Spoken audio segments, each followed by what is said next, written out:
Welcome to the Creative Penn podcast. I'm Joanna Penn, thriller author and creative entrepreneur, bringing you interviews, inspiration and information on writing craft and creative business. You can find the episode show notes, your free author blueprint and lots more at thecreativepenn.com, and that's Penn with a double N. And here's the show. Hello creatives, I'm Joanna Penn and this is episode 861 of the podcast, and it is Sunday the 3rd of May 2026 as I record this. In today's show, I'm talking to Skye MacKinnon about German translations. We talk about how the German market is different to the English-speaking markets and why it might be worth looking into translation for some authors, as well as what are the best ways to translate, self-publish and market your books in German, including thoughts on human translation as well as tips for using AI as part of your process. So that's coming up in the interview section.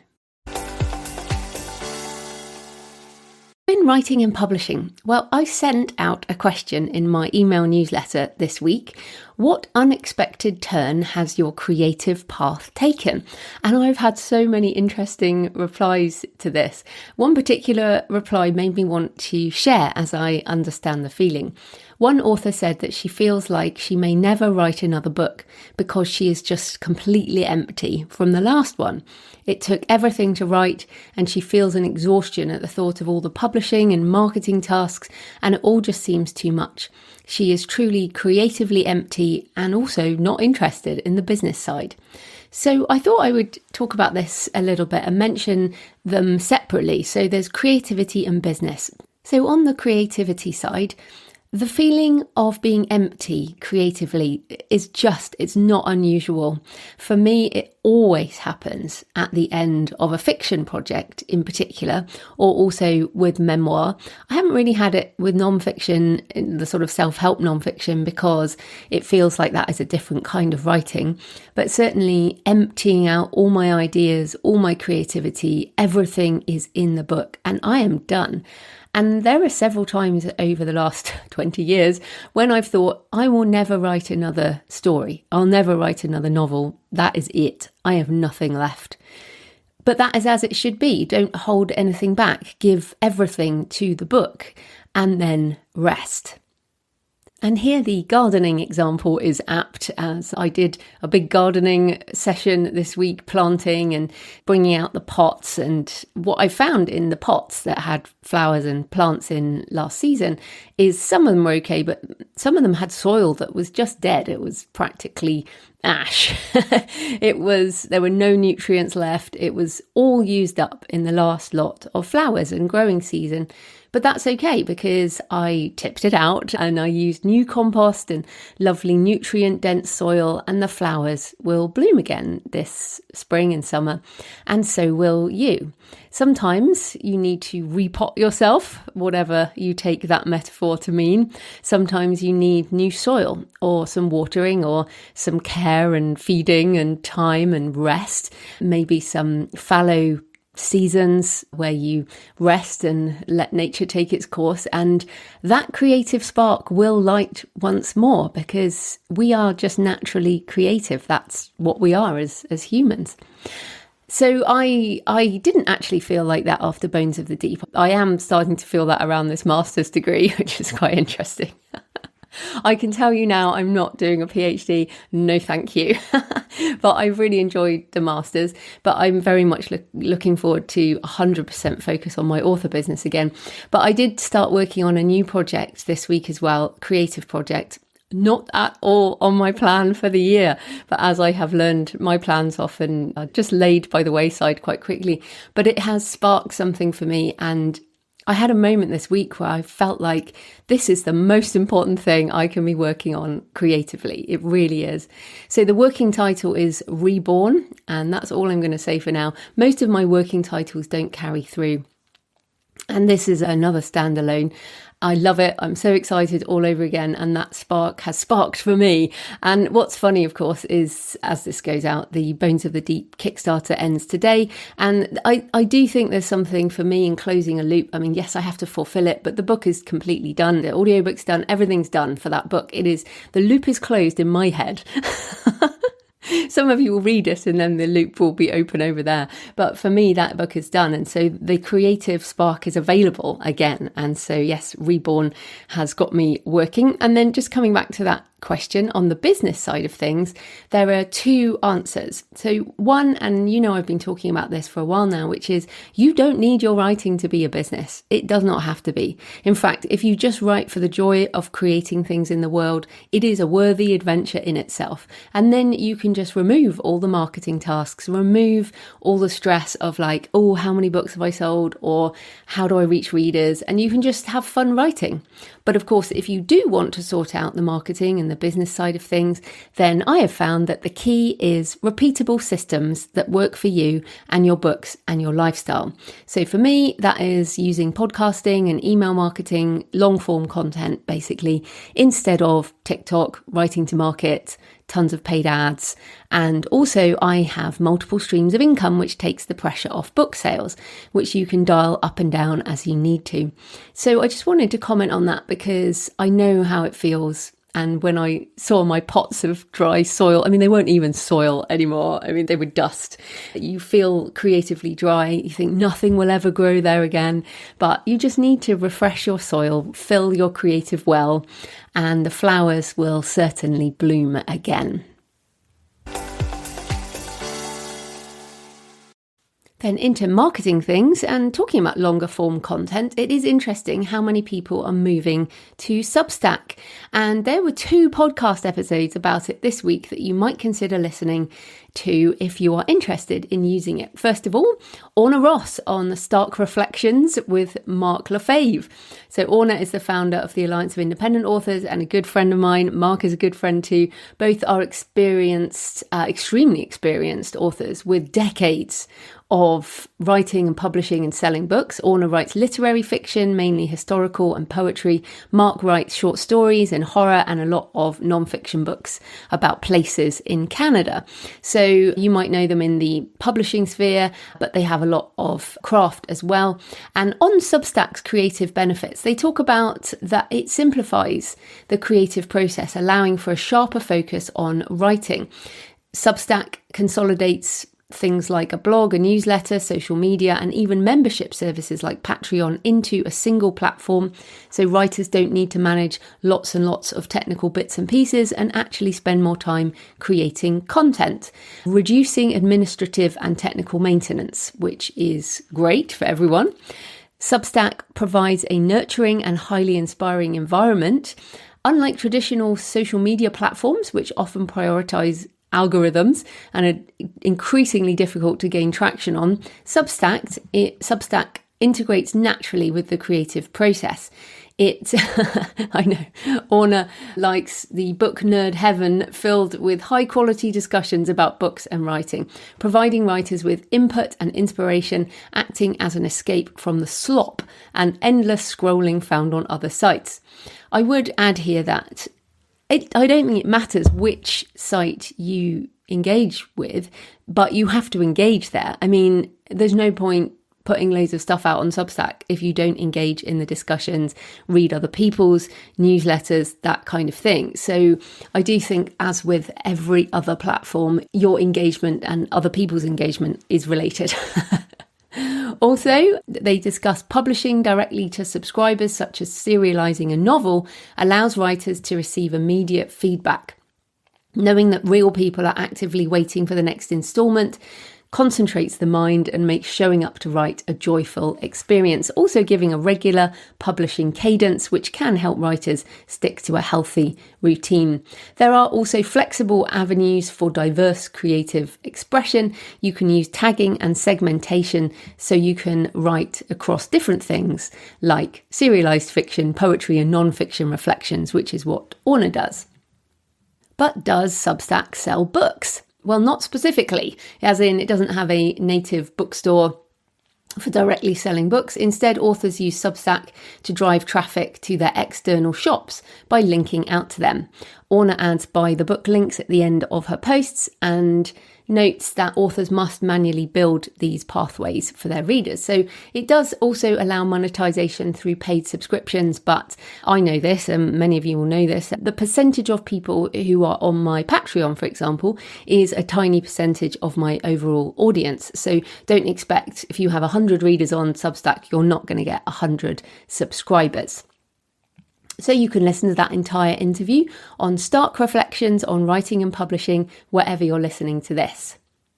Also on Substack, over on the Wish I'd Known Then podcast, Jolie Tunnell talks about using Substack to serialise mysteries and build reader community. So this is more specifically about revenue from fiction, and talks about, unlike traditional publishing platforms, Substack allows easy embedding of pictures, graphics and illustrations, and Tunnell enhances her chapters with visual clues, treasure maps and character cards. You can also use video. You can schedule regular chapter drops, and this slow reading approach creates an ongoing appointment-like experience that readers look forward to. I mean, I can comment on that, as obviously this goes out on Monday, 7:30 a.m. UK time, and if I missed the time slot, because often, the only time I've ever missed it, we were on holiday and it didn't post, and that's sometimes what happened. So yes, sometimes things don't post, but having this kind of regular habit to listen or read to something can make a real difference. They also talk about offering interactive bonus content and membership drives, secondary newsletters, puzzles, colouring pages, audiobook vouchers, and try and encourage subscriptions. And then remember that Substack allows creators to export their entire subscriber list and archive of posts at any time. And I would suggest that you definitely do that regularly, because these platforms change. They can shut you out, they can shut down your account. Everything changes. Remember, these things often do not last forever. And I was thinking about why Substack is coming up so much right now. I think it really reflects the fatigue with social media and the pendulum perhaps swinging back to long form content for some people. So back in 2005, the blogging game before social media, writing long form content was what pretty much everyone did in terms of gaining an audience. Then social media started taking commenting away from blogs. And now it feels like perhaps the pendulum is swinging back again. I've always preferred long form content, and I listen to a few podcasts a week, the same ones usually. And I appreciate all of you listening, as you clearly do the same, instead of scrolling through short videos on TikTok or Instagram or YouTube. I know some of you do both, but it's like what time you spend engaging in other people's content and what you do with that time and what you enjoy doing. I'm not criticizing how you spend your time, or anyone does. It's your choice. But it's interesting that Substack is on the rise, and the important thing to remember though is it's not a magic bullet to sell more books. Nothing is. It is more about building a creative hub where you express yourself, and over a long time you can attract people who might be interested in what you do. Like this podcast, I guess, which I started in 2009 and still going strong after all these years. So in personal things, as I mentioned, as this goes out, my Kickstarter for Bones of the Deep is just about finished. It finishes on the Monday this goes out. So thanks to all backers. Please check your email for the survey and updates coming soon. We move into fulfillment, which is the fun bit, and I'm looking forward to you reading it. And if you missed the Kickstarter, then Bones of the Deep will be on my store in July and most likely out everywhere else by end of August, September time. So as ever, Kickstarters and buying direct goes first, and then it goes out everywhere else. So I've also been working on the AI webinars, which I'm really excited about. So much has changed since I did them in September. And in fact, on the topic of today's show, one of the things that has changed is the ability to do translation workflows with multiple QA steps, circling through the manuscript multiple times, different beta reader views, and a context window big enough for the whole series, let alone a whole book. So that is pretty exciting. I'll be sharing my workflow in the advanced webinar. Because it is advanced, I use Claude Code for it. I am doing 2 webinars. Firstly, the AI-assisted artisan author. That will cover everything you need pretty much for most author publishers. So if you're early in your AI journey, come along to that. That will be full of useful prompts that you can use in your creative and author business and your marketing. Even if you came last September, things have changed so much. It will still be useful. If you did come to an earlier webinar or you're a patron, you will have received a discount code. So make sure you use that. I should emphasize, I do not teach book generation. I do teach AI assistance. That is why it is the AI assisted artisan author, as that is what I do. So the advanced session, which is the following week, so the first one is Saturday 16th of May and the second one is Saturday 23rd of May. They are completely different sessions. The advanced one is looking at business process redesign based on AI, building skills, Claude Code, Claude Cowork for agentic AI, with the intent of doing these much more sort of integrated scenarios. And yeah, I mean, it's going to be super, super interesting. So if either of those sound interesting, you can find the links at thecreativepenn.com/live, LIVE, thecreativepenn.com/live. And patrons and those who attended my previous webinars, please check your email. So thanks for your emails and comments and photos this week. Thorn says, what a terrific conversation. Adam Leipzig is such a thoughtful human. I enjoyed listening to you both. Yes, I agree. It is actually really funny because obviously I haven't met a lot of the guests who come on the show before they come on the show. Although I have met some people, Thorn being an example, who's been on the show. But I did definitely feel that with Adam. I connect more with some people than others, and I really did also feel a connection with him. So yeah, lovely to talk to creative people.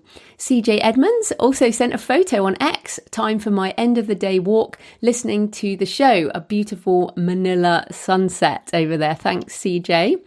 And Charlie sent a photo of the gravesite of Chief Shakes, the Native American chief of the Tlingit tribe in Wrangell, Alaska. There was a white fence and green trees. And Charlie says, I live on my sailboat based out of Wrangell. I bet I've said that wrong. Wrangell, and cruise the wilds of Alaska every summer. I've published 3 books so far on Amazon about my adventures and enjoy every one of your weekly editions of help, and your books have helped me hone my skills of writing, publishing and promotion. Thank you, Charlie. And cruising the wilds of Alaska every summer sounds wonderful, and one of the places in the world I have not been. Perhaps one day. Okay, so please leave a comment on the podcast show notes at thecreativepenn.com or on the YouTube channel. You can message me on X at thecreativepenn. You can email me, send me pictures of where you're listening or your favourite cemetery or churchyard, Joanna at thecreativepenn.com.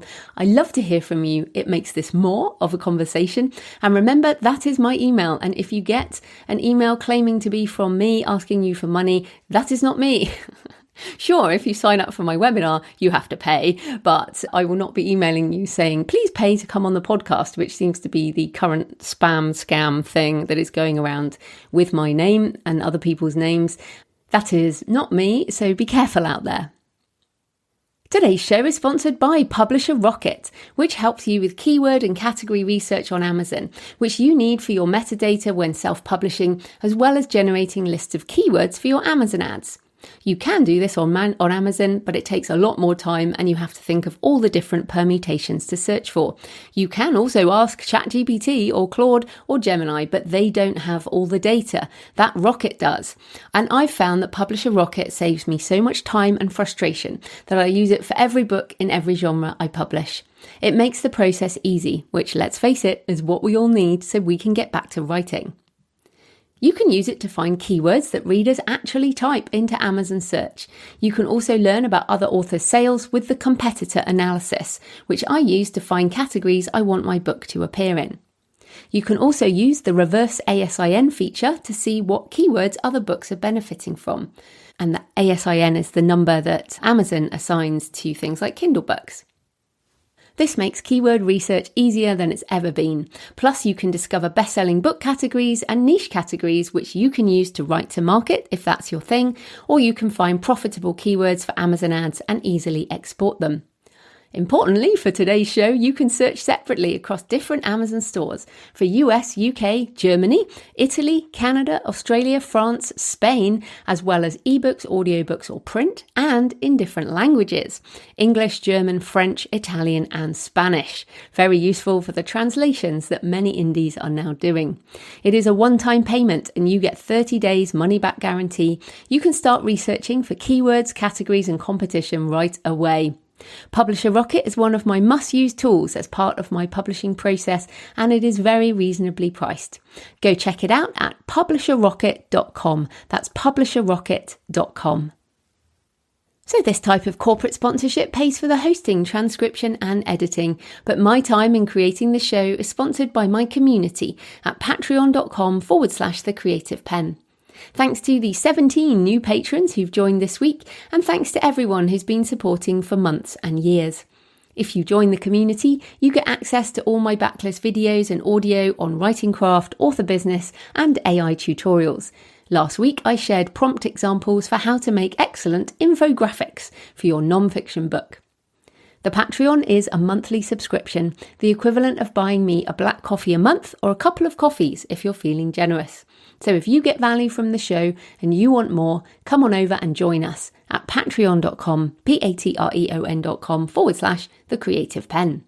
Right, let's get into the interview. Skye MacKinnon is the award-winning USA Today best-selling author of over 70 books across romance and children's books under multiple pen names, most of which are also available in German, which is her best-selling market. Her latest book for authors is Self-Publishing in German: How to Translate, Publish and Market Your Books. So welcome, Skye. Hi, thank you so much for having me. Oh no, this is such an interesting topic. But first up, tell us a bit more about you and how you got into writing and publishing. Well, I've always loved writing, but I was always told, well, you can't be an author, get a proper job. So I became a journalist and did that for a few years. But there was always that love of creative writing. So at some point when I was getting more active on social media, I was following some other indie authors and realized they're just like me. They're not like special people, because I had always pictured authors as these mythical beings high up above the rest of us. And that gave me the courage to put out my own book. I self-published from the start, never even looked into trad publishing. And that was in 2017. And I was really lucky. My first series totally hit it off. I was able to quit my job a year later. And I have been a full-time author ever since. I started with romance and then by accident got into children's books, which has been great fun. I don't even have children myself, but it's just that palate cleanser in between of writing about cute animals and unicorns and just, bringing some fun into everything. And nowadays I have, I think, about 5 or 6 pen names, depending how you count, across genres, although most of it is romance, and that's my bread and butter, really. Yes, I'm certainly one of those people who wish I could write romance. I mean, it always just seems to be the most profitable market in any language, I guess. But let's get into the book. It's a fantastic book. I've been through it myself. It's really, really packed full of everything you need. So we can't cover everything. But let's start by considering the German language in general. Why is German a good language market to consider expanding into? And for anyone who might not realise, why is it more than Germany? Well, Germans love to read, and depending on the statistic that you look at, they're generally seen as the third largest book market in the world after English and Mandarin Chinese. So it's a huge market, even though you think of Germany as like a small little country in Europe. But as you said, it's much more than Germany. Yes, you've got about 83 million people in Germany, but then you've also got Austria, Switzerland, Liechtenstein, parts of Belgium, Luxembourg, and even Italy. So if you look at the whole footprint on the map, it is much bigger than just the one country. Germans, a lot of young people there still read and go to bookshops. There's a huge bookshop culture. You will find, if you go to a high street there, way more bookshops than you do here in the UK, for example. There's a demand for quality and for really gorgeous books. They have been way ahead of the curve when it comes to special editions and sprayed edges. And they also like translations. I found one statistics where it's about 2/3 of all new released titles in German are actually translations. Readers there are used to translations, but until a few years ago, it was all trad published translations. So this transition is coming now. It's coming very, very fast, especially with AI. But yeah, they generally are very open to translations as long as the quality is there. Yeah, so what about specific genres then? I mean, obviously we mentioned romance there. Romance Yes. is not just one genre anymore. But if people, whatever they're writing, how can somebody tell if it's worth expanding into German? As however we do this, it takes time and effort and money potentially. Yes. Yeah, it can take a lot of money. So it is worth doing a research.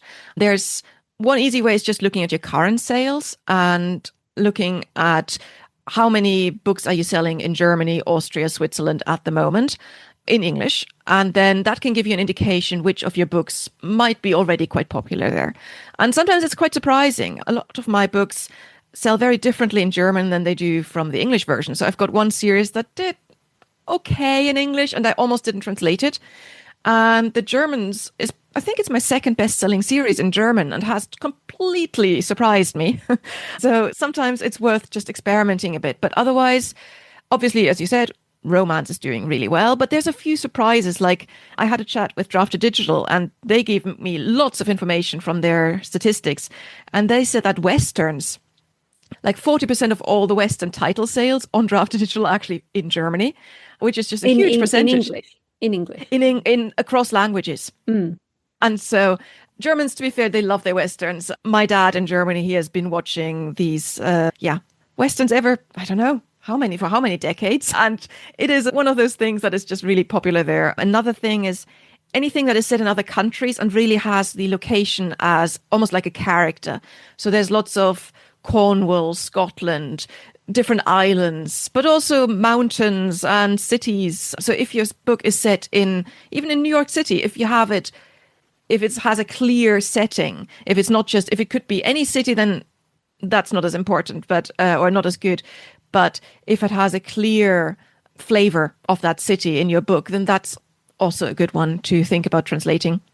But in general, most genres can do well. There's a few where you have to be a bit careful. So Second World War books, for example, if you have a book that portrays every single German as a Nazi and as evil, it might not do as well in Germany. So some common sense when it comes to historical books. But otherwise, just look at German retailers, look at what is selling there, and not just Amazon, but places like Thalia, which is part of the Tolino Alliance, and they have about 40% of the market. So it's really important to look at them too, and not just at Amazon. Yeah, we'll come back to the distribution in a minute. So there are some important differences between the German market and the US, UK market in terms of, obviously, that we're talking about a different language, but there are a few things that are different and some people might not think about. So give us a few of those things that people definitely need to think about. Okay, so even before you start publishing, you need to be aware that title protection is a thing in Germany. So your book can't have the same title as an already published book. That is a law that is basically there to avoid readers being confused. So if you had like 5 books with the same title, then readers might not realize which book is by which author. And yeah, so you have to do your research and check if anyone else is using your title. Now, there's some exceptions where if it's a completely different genre, so if there's a children's book with that title, but you write spicy romance, then of course the chances that the reader gets confused are much lower. So quite often you can then contact either the author or the publisher and ask, can I get written permission to use that title? And I did that for one of my series and it was totally fine. Just be sure to get it in writing, because if your book suddenly becomes a huge bestseller, they might reconsider. So title protection is an important one. You need to research that before you publish. Now, one thing that people sometimes get confused with is reusing their English title. That's totally fine because it's your own title. So if your English title hasn't been used and you want to keep that same title, that works. It's just about other people's books where you can't use those titles. Another important legal bit is the impressum. It's their copyright page. And all books and, to be fair, websites that are targeting German readers or, a German audience have to have that impressum. It's usually on page 2 of the book, and it has things like your legal name, your address, and then the usual thing like translator's name, cover designer, the things you would usually put on a copyright page. But the problem is that technically you need to put your legal name in there. Unless you have a limited company, then you can also put the business name there and your address. So a lot of people obviously don't want to do that for privacy reasons, especially like romance authors, where it's sometimes a bit sketchy when it comes to some readers who get a bit too obsessed. There are services where you can pay a monthly or yearly fee and then use their address. It's a bit of a legal grey zone, but a lot of German authors are doing it because, especially as indie authors, we don't always want to put our legal address out there. I use my accountant's address, and that's quite common. I mean, you have to share your address on your email for anti-spam laws and all that kind of thing. So exactly. But as you say, there are ways to use other addresses, but that just needs to happen. What else then do we need to think about? There are things about the translator. So a lot of things where people are sometimes scared a bit is when they hear that there is a copyright issue with translators and they think, oh, my translator has the copyright, I can't do anything. But actually, the translator is seen as an author, so almost like a co-author of the translation in German law. Because to be fair, it's not just putting one word into another. A translation is quite a creative job, especially when it's fiction. Obviously, it's different for non-fiction, but for fiction, it is a very creative job where the translator has to put a lot of their own creativity into it. So in German law, they're recognized as the creator of that translation and therefore have certain rights. But you as the author, as soon as you have a contract with your translator, which is why you always have to have a contract, you get the usage rights, which then means it's exactly the same as with your English books. You can do with them what you want. You can get audiobooks. You can do print books. You can do whatever you want in different formats. It just needs to be clear in a contract that the translator is giving you the usage rights of that translation.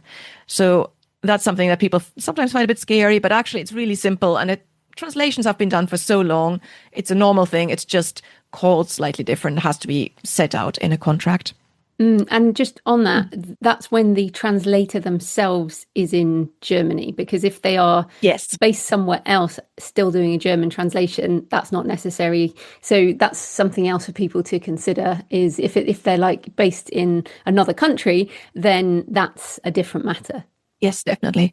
To be fair, I would always try to get a translator based in the country because, I mean, I'm a native German speaker, but I've been in Scotland for so long now that I am not confident enough to translate my own books anymore because I'm not surrounded by German 24/7 and my grammar is slightly off and I don't have the kind of up-to-date modern lingo because if you aren't exposed to the language for a long time. So if it's a translator who's only just moved somewhere else or a few years, that's fine. But if it's someone who's been there for like in the US or UK or somewhere else for 20 years, I would be a bit more hesitant. But that's just a personal perspective on that. One other thing that's different is there's Sie and Du. So there's two different kinds of you when you talk to someone. So there's the formal Sie, which you use for basically amongst adults in business contexts. But even my German grandma, she had a friend and they used the formal Sie for about 10 years as friends because in German etiquette, the older person has to offer the younger person the informal Du. And they never did that for some reason. And so we found it hilarious as kids that they were still using the formal Sie as really good friends.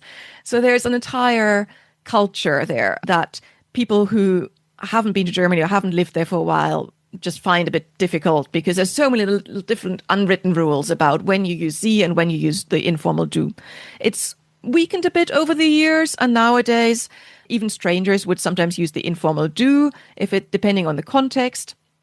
But yeah, it really depends. So a good translator will usually do that themselves. They will find a scene where, for example, especially in romance, where you will meet as strangers in the beginning, so you will use the formal Sie, and then at some point you get to that point where that formality turns to informality. And the translator will usually choose that and add a little extra scene or a sentence where they either offer it to each other or they just naturally switch into it. But then there might be like an internal little monologue of, oh, he has just used the informal Du.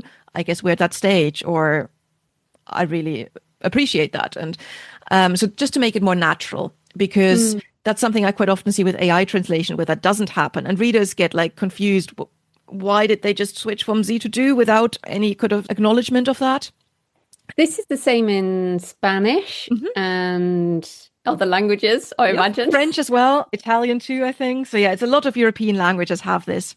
Yeah, and I think that's something that English speakers just don't get, and Uh-huh. it is a really interesting moment, I think. And yeah, Hmm. I mean, I guess that might not happen so much in other genres. Like that really is a thing in romance but I was just thinking then about some of my thrillers. I mean, they may never, they don't have time to get to do. Uh-huh. Yeah, but then sometimes using do can also be a rude thing. So if you have an antagonist who really doesn't like your protagonist, they might just use do as a rude sort of address. Mm. And again, that's something that English speakers just wouldn't understand or like wouldn't even think of because we just have the you. We just have the one. It's the tone, of course, it's the tone. Exactly, yeah.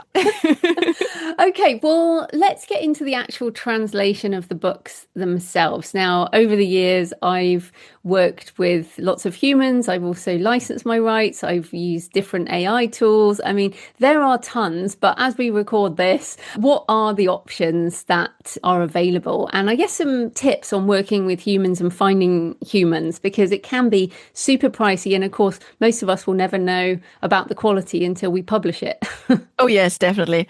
A note on that. I found that quite often you will already have German people on your newsletter list or on your social media, and most of them will be super happy to give you some feedback on your translation.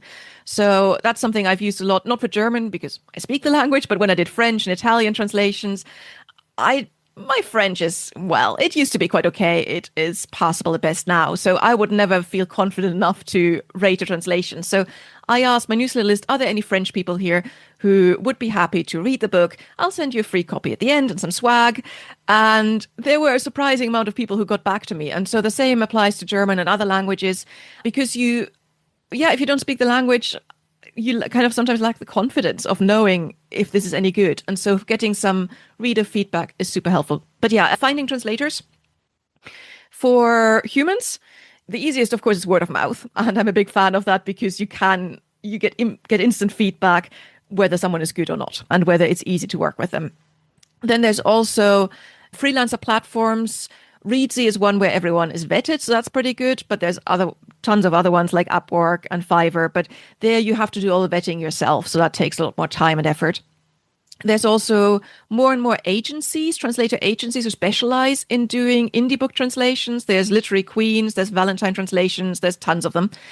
And then there's also, which I think a lot of authors ignore or don't know about, translation databases. So there are two, for example, databases for German translators where you can search and you can usually narrow it down whether you want literary translators, what kind of fiction or non-fiction you want.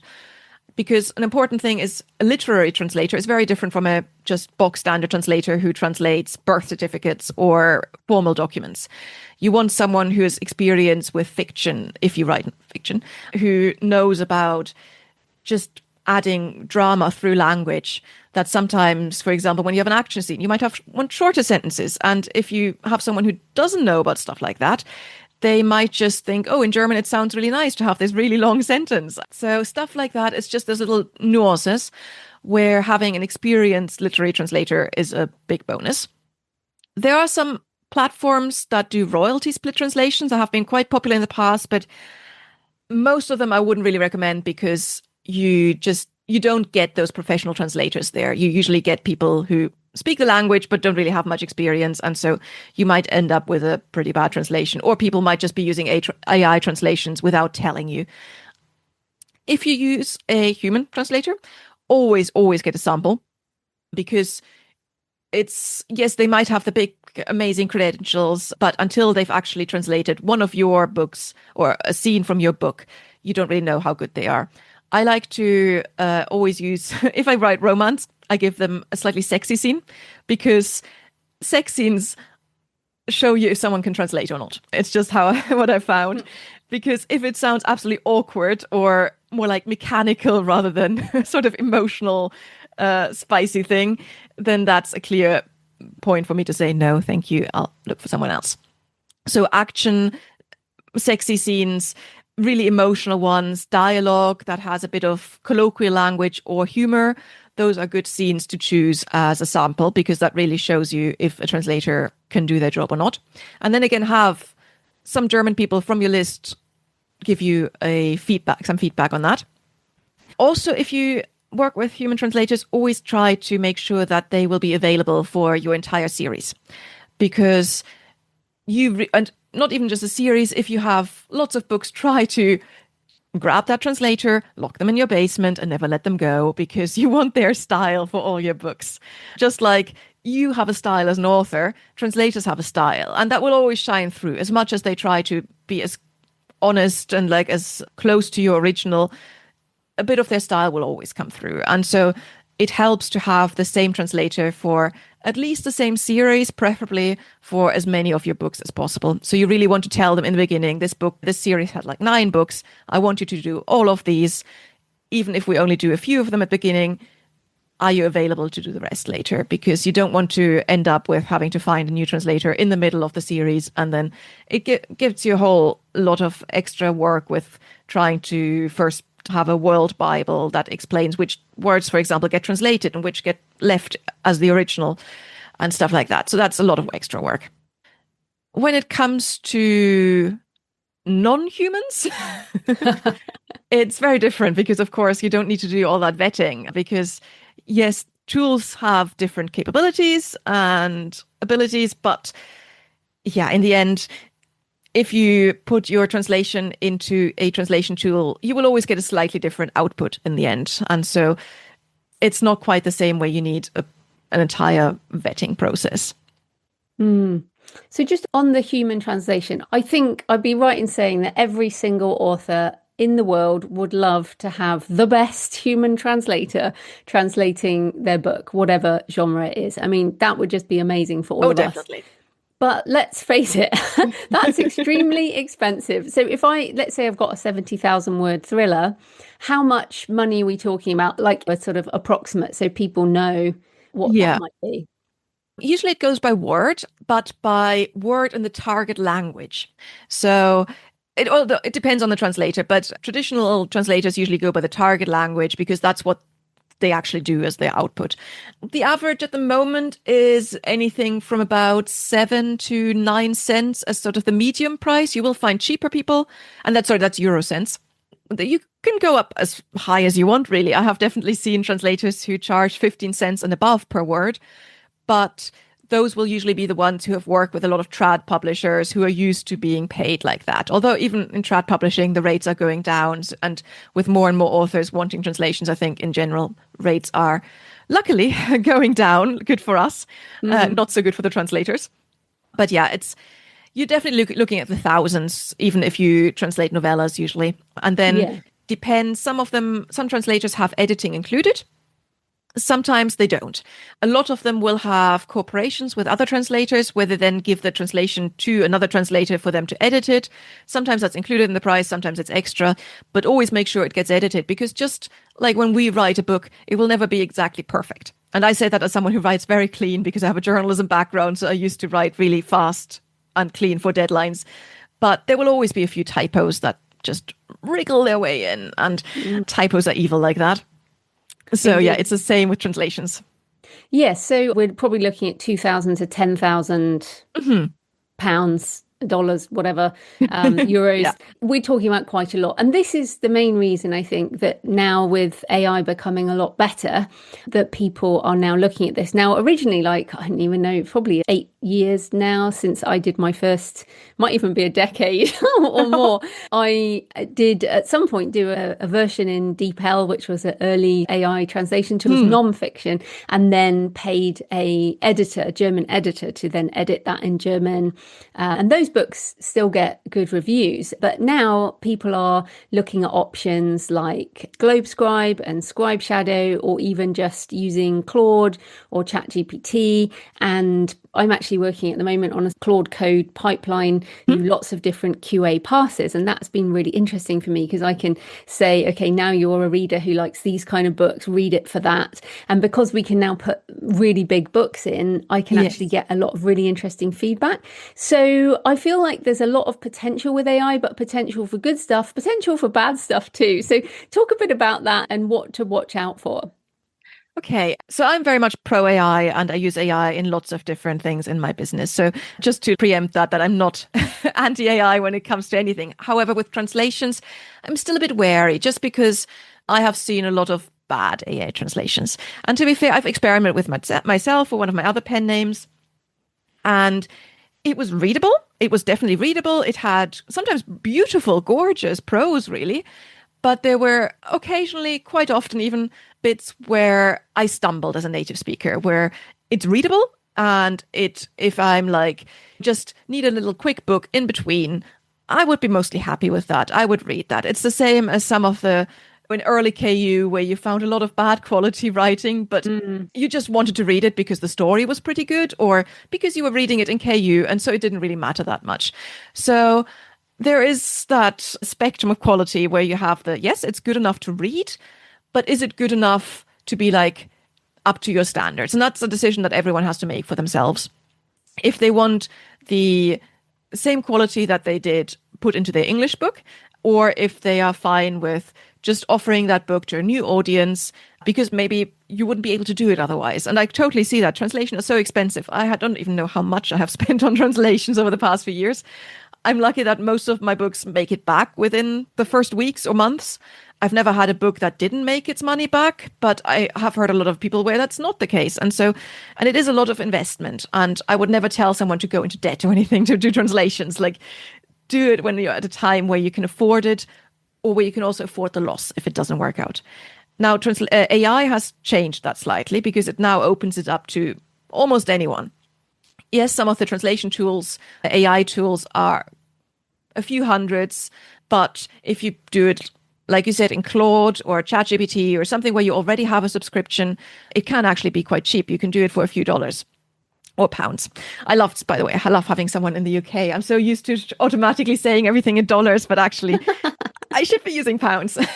So yeah, I think if you know what you're doing, and like you clearly do, you've got that several passes, you know what you're doing with AI. If someone just puts their book into Claude or ChatGPT or you name your random tool, it might just not be good enough because you need to give it. It won't be. It won't be good enough if you just do that. We know that. You have to have QA passes, quality assurance. You have to have rules per genre. But I mean, there's ways of doing it, but it's kind of like you have to get to know how translation works. It's a process. It's not just a translation like you put something in Google Translate or a menu or something, right? Because we do care. And I think that's really important. Yeah, I think if you don't know how AI works, that you need detailed prompts, that you need a style guide, that you need all that extra material and not just your book, that you need all those rules, then please don't do it if you value your German readers. And I think sometimes when I see people just churn out those translations without doing any quality control, using exactly the same cover, or even just putting a German flag on it or something, I just really feel really bad for German readers because they're not being valued as having the same sort of value to us as authors as our English-speaking readers. Maybe I'm a bit biased there because I read in multiple languages, and I want to be able to get the same sort of quality in all languages. And I want the author to think of me as being special because I'm their reader and I'm their customer.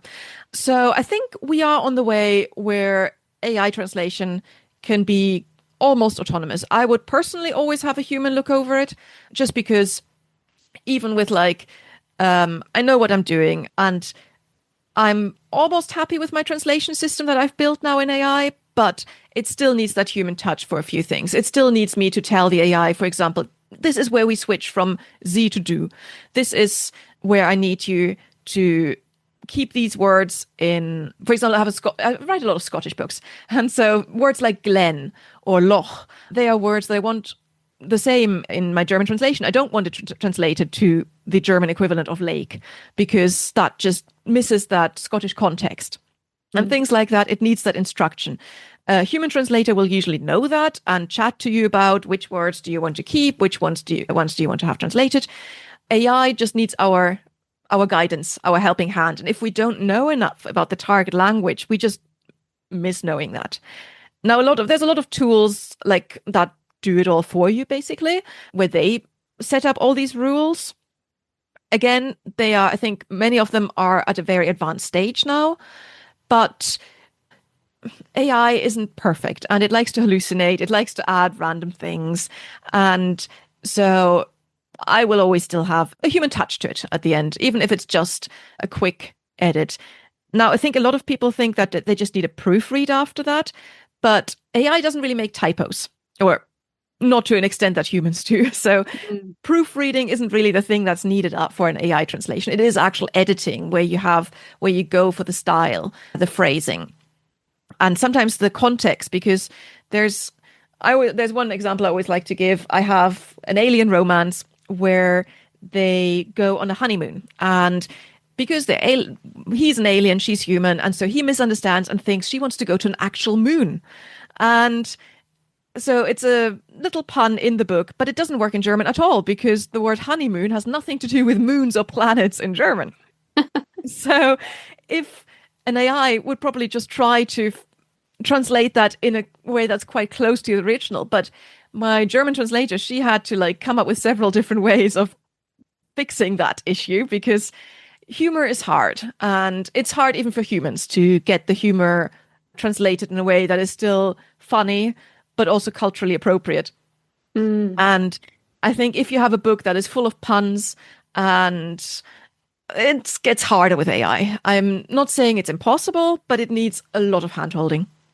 Yeah, I think humour is hard to translate in general, isn't it? But let's move on to the distribution, because again, having done quite a lot of different languages over the years, I do use Amazon KU for my books in German and Italian and Spanish and some French. And so I haven't gone wide in terms of ebook and print or audio, in fact, because I have a lot of books. I feel like, although I have fewer books than you, to be honest, but hard to go wide in English, let alone in other languages. But you mentioned earlier that, what was it, Thalia has 40% of the market or something, and that special editions and print books are important.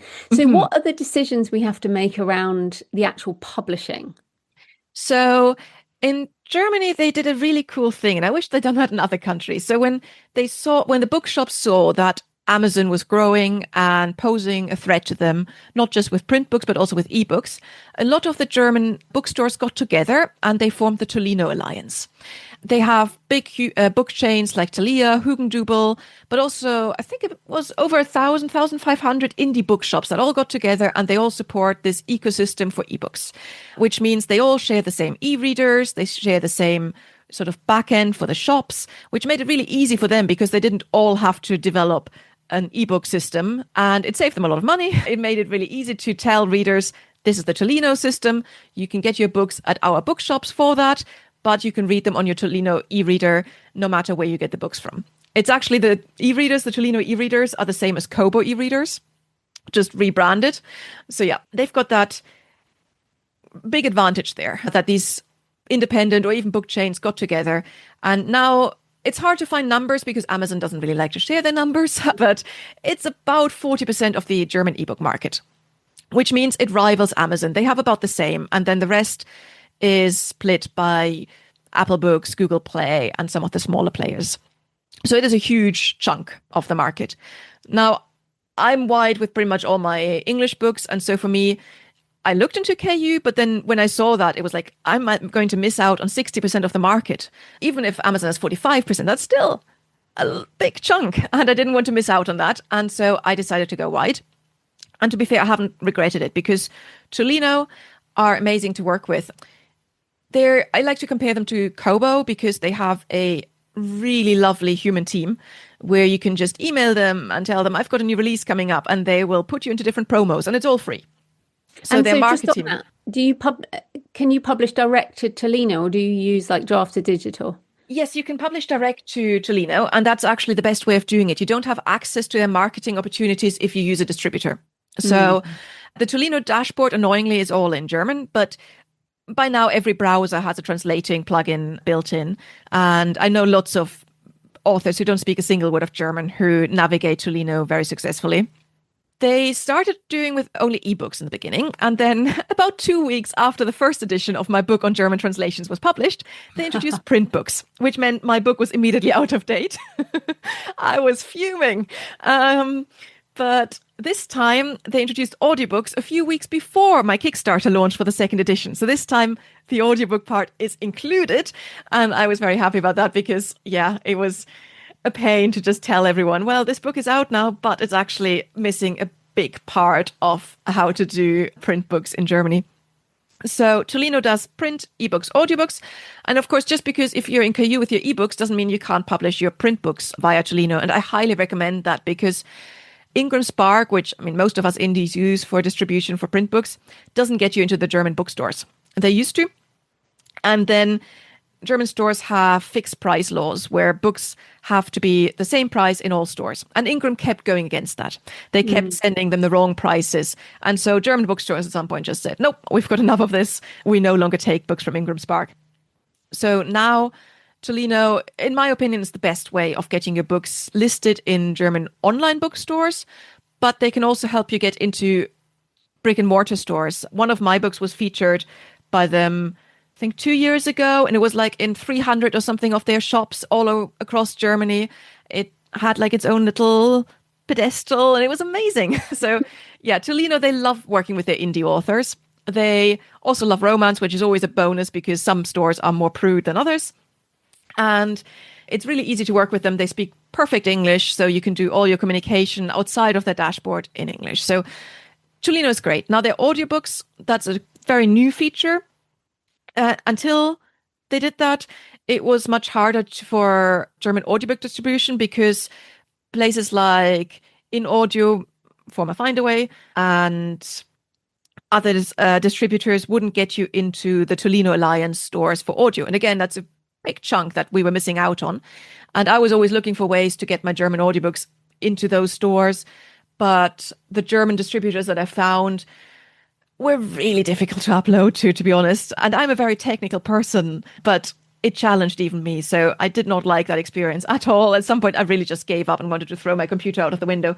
So when Tolino introduced that, it was, yay, I was celebrating internally.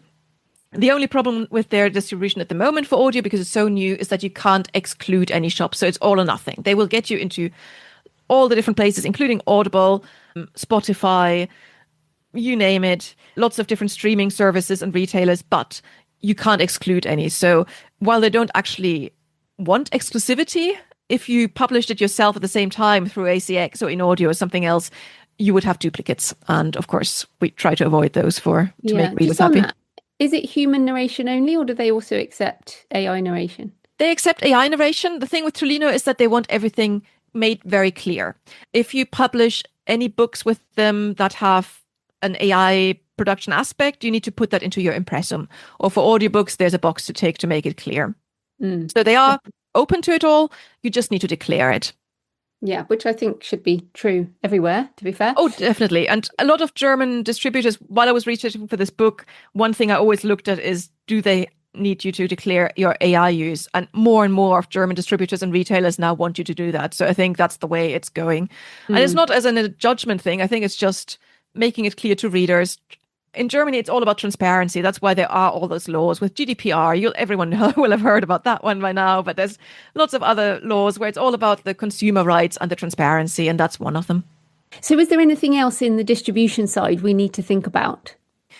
One thing I like to highlight is libraries, because that's quite a big thing in Germany too still. I mean, by now, I keep telling you they love books and bookstores, and they love libraries.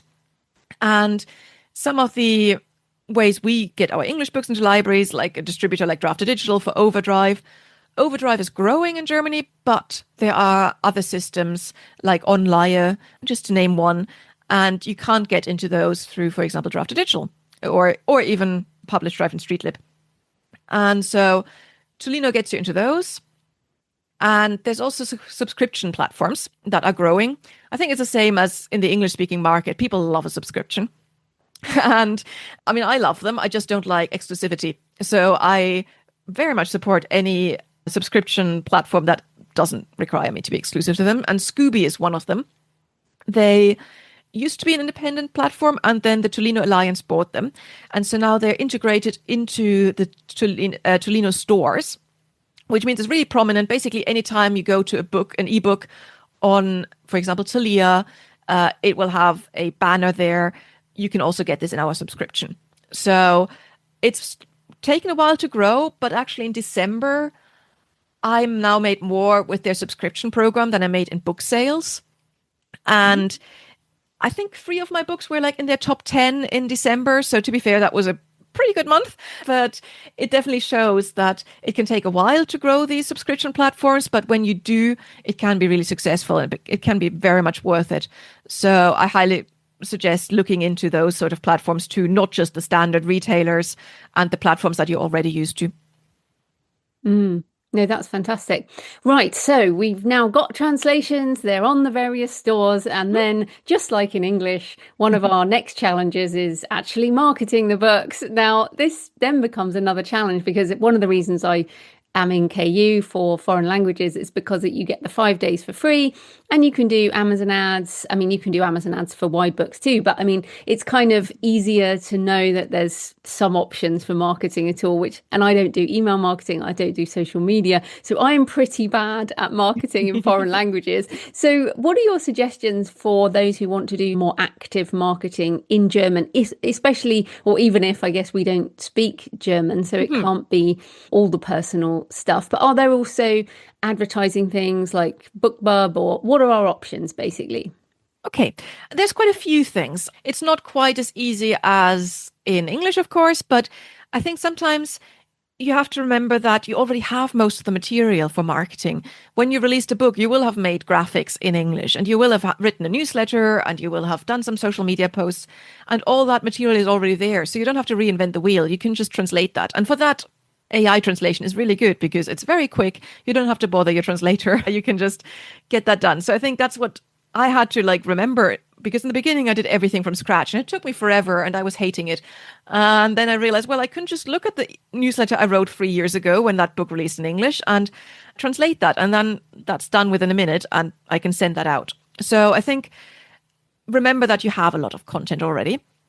Then there's no BookBub, or nothing as big as BookBub. There is a site called BookDeals, which sends out both newsletters for reduced or free books. They also send out newsletters for new releases. And I use them for pretty much all my new releases, or at least always the first in series. They're nowhere near as big as BookBub, so don't expect miracles. But I generally always break even or a bit more. It's hard to tell, of course, especially if you do several things for a new release, but my instinctive look on this is that it's worth it. So BookDeals is one.